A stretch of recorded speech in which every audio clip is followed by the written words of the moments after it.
Hi friends, welcome to our channel. Satyabhama serial next ఎపిసోడ్లో ఏం జరగబోతోందో ఈ వీడియోలో చూసి తెలుసుకుందాం.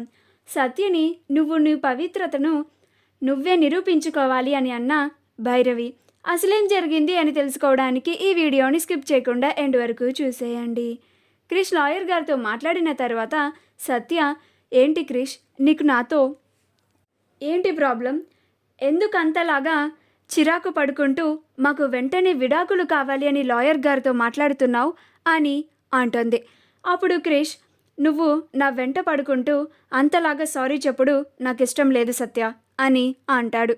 అప్పుడు సత్య, నేను పోగొట్టుకున్న నమ్మకాన్ని సంపాదించుకోవడానికి మాత్రమే నీ వెనకాల తిరుగుకుంటూ సారీ చెప్తున్నాను క్రిష్, అంతేకాని నీ పైన మోజుతో కాదు అని అంటుంది. అప్పుడు క్రిష్, ఏదేమైనా సరే ఒకసారి పోగొట్టుకున్నది మళ్ళీ తిరిగి రాదు, సంపాదించుకోవడం కూడా చాలా కష్టం, అందుకే నమ్మకాన్ని నిలబెట్టుకోవాలి అని అంటాడు. అప్పుడు సత్య, నిజమే, నా వల్ల తప్పు జరిగింది, నేను నీకు ముందుగా చెప్పి ఉండాల్సింది, కానీ మా నాన్న నా దగ్గర మాట తీసుకున్నారు అని చెప్పాను కదా అని అంటుంది. అప్పుడు క్రిష్, మరి నువ్వు నన్ను ఎందుకని నమ్మలేదు సత్య అని అంటాడు.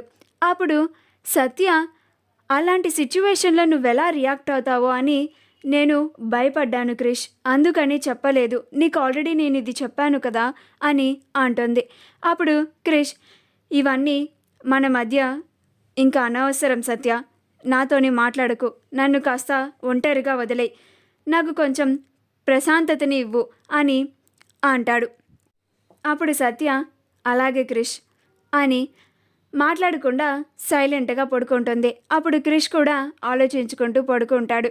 మరుసటి రోజు సత్య ఉదయాన్నే లేచి దేవుడికి పూజ చేద్దామని ప్లేటులో పూలు తీసుకొని హాల్లో వెళ్తూ ఉంటుంది. అప్పుడు భైరవి సత్య ఆ పూలని తీసుకెళ్తూ ఉంటే సత్య చేతిలో ఉన్న ప్లేటుని ఒక్కసారిగా ఆ ప్లేటుని కొడుతుంది. అప్పుడు ఆ ప్లేటులో ఉన్న పూలు ప్లేటు మొత్తం నేల పాలైపోతాయి. అప్పుడు సత్య భయపడిపోయి అలానే చూస్తూ ఉంటుంది. అప్పుడు భైరవి, ఇంట్లో ఉండడానికి ఒప్పుకున్నాం కదా అని మునుపటిలాగా పూజలు అవన్నీ చేయడానికి ఒప్పుకోను, ఈ ఇంటిని ఎలాగో నువ్వు ఇంట్లో ఉంటూ అపవిత్రం చేసేసావు, ఆ పూజ గదినైనా పవిత్రంగా ఉంచు, నువ్వు అక్కడ కాలు మోపి అపవిత్రం చేయకు అని అంటుంది.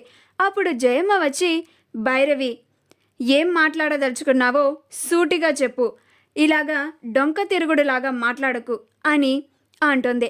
అప్పుడు భైరవి, కొత్తగా చెప్పాల్సింది ఏముందత్తమ్మా, గీ సత్యని తన పవిత్రతను నిరూపించుకోమని చెప్తున్నా అని అంటుంది. అప్పుడు జయమ్మ, అంటే దాని అర్థం అని అంటుంది. అప్పుడు భైరవి, ఏం లేదత్తమ్మా, అమ్మవారికి బోనం సమర్పించే వాళ్ళు పవిత్రంగా ఉంటేనే అమ్మవారు ఆ బోనాన్ని సమర్పించేలాగా చేస్తారు, ఆ బోనాన్ని స్వీకరిస్తారు, అప్పుడు ఈ సత్య పవిత్రత నిరూపించడం అవుతుంది కదా, అందుకే రేపు ఈ సత్య బోనం ఎత్తి తన పవిత్రతను నిరూపించుకోవాలి అని అంటుంది. రే చిన్న, రేపు నీ పెండ్లాం అమ్మవారికి ప్రమాణం చేసి బోనం ఎత్తాలి అని అంటుంది. అప్పుడు క్రిష్, మహాదేవయ్య అందరూ ఆశ్చర్యంగా చూస్తూ ఉంటారు. మా వీడియో కనుక మీకు నచ్చినట్లయితే లైక్ చేయండి, షేర్ చేయండి, మా ఛానల్ని సబ్స్క్రైబ్ చేసుకోండి, పక్కనే ఉన్న బెల్ ఐకాన్ని క్లిక్ చేయడం మాత్రం మర్చిపోకండి.